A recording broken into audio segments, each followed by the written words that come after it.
Everyone, last video में हमने complete करा था पूरा कि कैसे न्यूरॉन का स्ट्रक्चर और कैसे नर्व इम्पल्स हमारा जनरेट होता है, फिर आगे कैसे कंडक्ट होता है। इस वीडियो में पढ़ेंगे ट्रांसमिशन ऑफ इम्पल्स कि इम्पल्स आगे जाती कैसे है। जैसे मैंने लास्ट वीडियो में समझाया था, हम जैसे न्यूरोमस्कुलर जंक्शन देखते हैं तो वही देखेंगे कि वहाँ से इम्पल्स न्यूरॉन से मसल तक कैसे जा रहा है, मसल के फाइबर तक। तो डैट इज़ न्यूरोमस्कुलर जंक्शन पे हम देखेंगे ट्रांसमिशन कैसे होती है। एक एग्जाम्पल से मैंने ये बताया था। चलिए अब स्टार्ट करते हैं इसमें transmission of impulse. A nerve impulse is transmitted from one neuron to another through junction called synapses. अब जो एक नर्व इम्पल्स है वो कैसे ट्रांसमिट करता है, एक न्यूरॉन से कैसे जाता है, from one neuron to another, एक न्यूरॉन से दूसरे न्यूरॉन के थ्रू जाता है, जंक्शंस के थ्रू, और उसे क्या कहते हैं, हम साइनेप्स कहते हैं। तो साइनेप्स बेसिकली एक जंक्शन समझ सकते हो जहाँ पे नर्व इम्पल्स ट्रांसमिट कर रहा है एक जगह से दूसरी जगह, एक न्यूरॉन से दूसरी तरफ। ठीक है। A synapse is formed by the membranes of a presynaptic neuron. Synapse कैसे बनता है, प्री साइनेप्टिक, मान लो ये एक साइनेप्टिक नर्व है ऊपर वाले न्यूरॉन की, और ठीक, और एक नीचे यहाँ पे एक न्यूरॉन है ये। तो इसकी जो ये वाला पार्ट है, हम मेम्ब्रेन की बात कर रहे हैं, तो ये है इसकी प्री साइनेप्टिक मेम्ब्रेन, जिसे हम कह सकते हैं प्री साइनेप्टिक न्यूरॉन, मतलब पहले वाला, साइनस बनने से पहले वाला न्यूरॉन, उसकी साइनेप्स न्यूरॉन, और इधर पोस्ट साइनेप्टिक न्यूरॉन। ठीक है। विच मे और may not be separated by a gap. तो ये जो गैप है, इस गैप को कहते हैं हम साइनेप्टिक क्लेफ्ट। इस गैप का नाम है साइनेप्टिक क्लेफ्ट। तो ये जो मेम्ब्रेन्स हैं, एक इधर ये न्यूरॉन है, इधर ये दूसरा न्यूरॉन, तो कई बार ये दो न्यूरॉन आपस में सेपरेट भी होते हैं गैप के थ्रू। उस गैप को कहा जाता है साइनेप्टिक क्लेफ्ट। ठीक है। और जहाँ नहीं होता तो वो कुछ में ये भी होता है कि ये जो गैप है, ये जो क्लेफ्ट है, नहीं मिलता। तो साइनेप्स से पहले वाला that is pre synaptic neuron, synapse के बाद वाला that is post synaptic neuron. ठीक है। तो वही लिखा गया है, साइनेप्स कैसे बनता है, जहाँ पे मेम्ब्रेन प्री साइनेप्टिक न्यूरॉन और पोस्ट साइनेप्टिक न्यूरॉन मिलती हैं, और जो मे और मे नॉट बी सेपरेटेड होती हैं एक गैप के द्वारा, जिसे साइनेप्टिक क्लेफ्ट कहा जाता है। There are two types of synapses. यहाँ पे हम दो टाइप के साइनेप्स पढ़ते हैं, नेमली कौन कौन से। पहला है इलेक्ट्रिकल साइनेप्स, दूसरा होता है केमिकल साइनेप्स। अब जो इलेक्ट्रिकल साइनेप्स है, इलेक्ट्रिकल साइनेप्स क्या है, इलेक्ट्रिकल साइनेप्स में जो मेम्ब्रेन्स हैं वो प्री और पोस्ट साइनेप्टिक न्यूरॉन की बहुत क्लोज प्रॉक्सिमिटी में होते हैं। मतलब ये साइनेप्टिक क्लेफ्ट जो हम गैप देख रहे हैं, वो गैप वहाँ पे बहुत कम होता है या ना के बराबर ही होता है। तो इलेक्ट्रिकल साइनेप्स वो साइनेप्स हुए जहाँ पे प्री और पोस्ट साइनेप्टिक न्यूरॉन की मेम्ब्रेन्स में क्या है, बहुत ज़्यादा क्लोज प्रॉक्सिमिटी, मतलब बहुत पास पास हैं वो एक दूसरे के। Electrical current can flow directly from one neuron into other across these synapse. यहाँ पे जो इलेक्ट्रिकल करंट जो हम देख रहे थे, एक्शन पोटेंशियल, डायरेक्टली फ्लो कर सकता है एक न्यूरॉन से दूसरे पे इन साइनेप्स के through. Transmission of an impulse across the electrical synapse is very similar to impulse conduction along a single axon.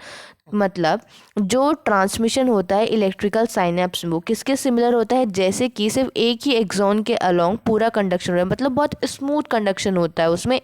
ठीक है। उसे कहा गया है कि ऐसे फ्लो होता है इलेक्ट्रिकल साइनेप्स में। Impulse transmission across an electrical synapse is always faster than across a chemical synapse. अब ये क्या कह रहे हैं, ये कह रहे हैं जो इलेक्ट्रिकल साइनेप्स है वहाँ पे जो इम्पल्स ट्रांसमिशन होता है बहुत ज़्यादा फास्टेस्ट होता है अगर कंपेयर किया जाए केमिकल साइनेप्स के थ्रू। और इलेक्ट्रिकल साइनेप्स बहुत रेयर मिलते हैं हमारे सिस्टम में, हमारी बॉडी में। तो जो इलेक्ट्रिकल साइनेप्स क्या है, उनमें ये जो गैप है ये नहीं होगा, बिल्कुल आपस में क्लोज प्रॉक्सिमिटी में न्यूरॉन्स होंगे, तो बिल्कुल जस्ट ऐसे फ्लो हो जाएगा, बहुत फास्ट कंडक्शन होगा in electrical synapses as compare to chemical synapses. और हमारी बॉडी में ज़्यादातर केमिकल साइनेप्स ही मिलते हैं। एट अ केमिकल साइनेप्स, अगर केमिकल साइनेप्स की बात की जाए तो जो मेम्ब्रेन होती है pre and post synaptic neuron की, वो सेपरेटेड होती है फ्लूइड फिल्ड स्पेस के द्वारा, जिसे कहते हैं साइनेप्टिक क्लेफ्ट। जैसे कि मैंने अभी ऊपर डायग्राम में समझाया, तो नीचे भी इन्होंने बताया हुआ है। ठीक है। देखो यहाँ डायग्राम में देखो, ये दिया गया है, ये पूरा न्यूरॉन का क्या है, यहाँ पे एक्सॉन टर्मिनल है उसका, ये इधर एक्सॉन का टर्मिनल इधर ये, फिर ये साइनेप्टिक वेसिकल्स, इसके अंदर होते हैं हमारे न्यूरोट्रांसमीटर्स, दैट इज़ केमिकल वाले में हम पढ़ रहे हैं, ये न्यूरोट्रांसमीटर्स हैं। ये प्री साइनेप्टिक मेम्ब्रेन, मतलब पहले वाली साइनस बनने से पहले वाली, फिर ये साइनेप्टिक क्लेफ्ट, ये जो स्पेस के, फिर ये है पोस्ट साइनेप्टिक मेम्ब्रेन उसके बाद वाली। तो ऐसे बनता है पूरा ये साइनेप्स, देखो इन तीनों को मिला के ही साइनेप्स कहा जाता है। तो क्वेश्चन पूछा जाता है साइनेप्स के अंदर क्या क्या आते हैं, तो pre synaptic membrane, post synaptic membrane और बीच का synaptic cleft, that is in the case of chemical impulse वाली कंडीशन में या केमिकल साइनेप्स वाली कंडीशन में। और ये क्या केमिकल है, यहाँ पे न्यूरोट्रांसमीटर्स हैं हमारे। देखो लिखा है chemicals called neurotransmitter are involved in the transmission of impulse at these synapses। इस साइनस पे कौन इन्वॉल्व होता है, वो केमिकल्स इन्वॉल्व होते हैं जिन्हें न्यूरोट्रांसमीटर कहा जाता है, और वही क्या करवाते हैं यहाँ पे इम्पल्स का ट्रांसमिशन करवाते हैं। The axon terminal contain vesicles filled with these neurotransmitters. इसमें क्या होते हैं, जो एक्सॉन का टर्मिनल है वहाँ वेसिकल्स, ये वेसिकल्स हैं, एक्सॉन के टर्मिनल्स हैं, ये वेसिकल्स हैं, और इसके अंदर क्या है, ये न्यूरोट्रांसमीटर्स हैं।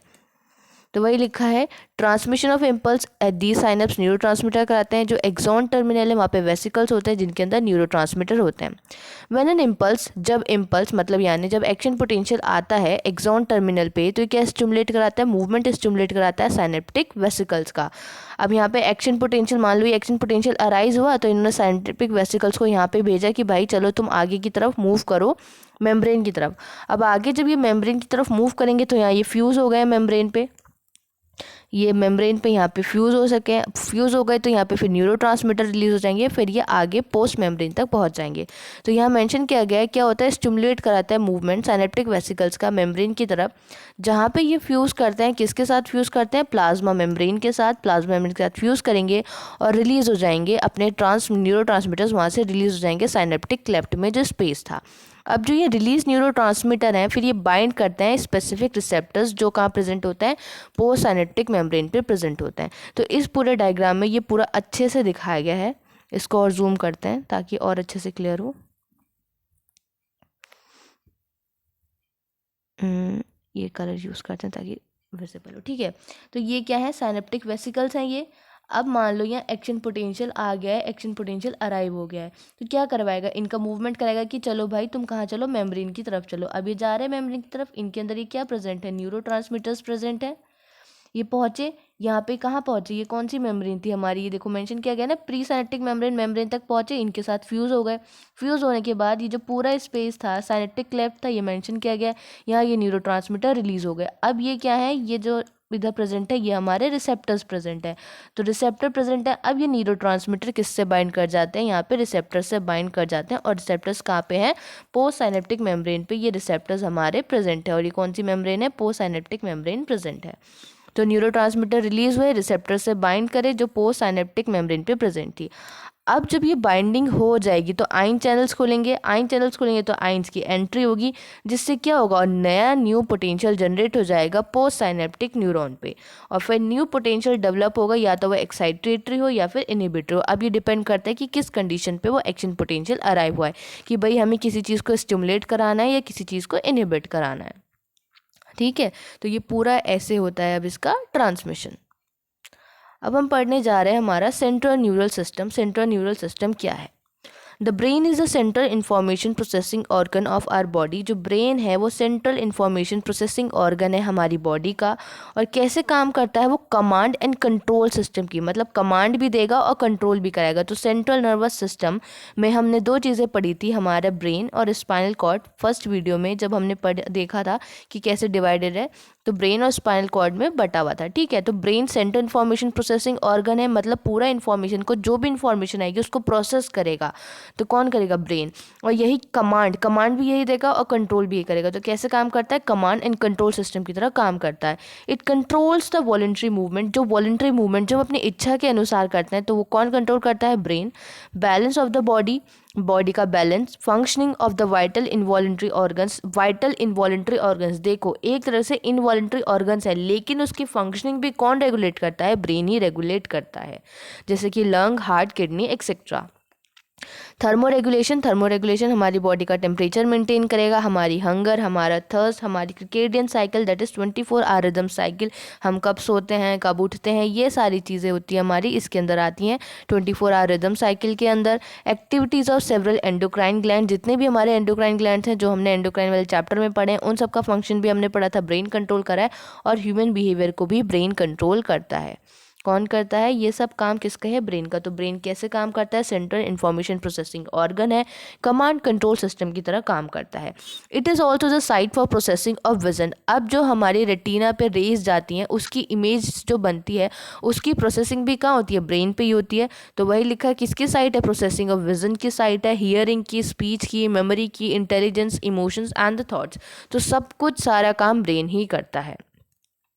अब इतना इंपॉर्टेंट फंक्शन, हर एक चीज़ ब्रेन फंक्शन कर रहा है, काम कर रहा है, तो उसे प्रोटेक्ट करना भी ज़रूरी है। तो जो ह्यूमन ब्रेन है वो वेल प्रोटेक्टेड है किसके द्वारा? स्कल के द्वारा। इनसाइड द स्कल, स्कल के अंदर क्या मिलता है? ब्रेन कवर्ड है क्रेनियल मेनिंजेस के थ्रू, जिसमें क्या है? आउटर लेयर है ड्यूरा मैटर की, थिन मिडल लेयर होती है एरिकनॉइड की, और इनर लेयर होती है जो किसके कांटेक्ट में होती है? ब्रेन टिश्यू के कांटेक्ट में होती है, उसे कहते हैं पायामेटर। तो ये क्वेश्चन ये पूछा जाता है कि अरेंज द मतलब लेयर्स, इन लेयर्स को मेनिंजेस को अरेंज करो आउटर टू इनर के ऑर्डर में या इनर टू आउटर। तो हम इसे याद कर सकते हैं PAD, पैड के फॉर्म में। Pad is a short form. ये है इनर टू आउटर। कहाँ जा रहे हैं हम? इनर टू आउटर जा रहे हैं। P for pia mater. अब इनर सबसे इनर मोस्ट है तो यही किसके साथ है? ब्रेन टिश्यू के साथ कॉन्टैक्ट में है। A for arachnoid, middle one है और कैसी है? ये थिन है। और सबसे आउटर मोस्ट है हमारी ड्यूरा मैटर। तो ये लेयर्स होती हैं, ये मेनिंजेस होती हैं। तो क्या है इसकी ट्रिक? एक जस्ट अ ट्रिक है, तुम ऐसे याद कर सकते हो। Pad, pia mater, arachnoid and D for dura mater. और हमने ये याद करा है इनर टू आउटर। अब चलते हैं, brain can be divided into 3 major parts. Brain को 3 मेजर पार्ट्स में बांटा गया है, फोर ब्रेन, मिड ब्रेन और हिंड ब्रेन। किस में बांटा गया है?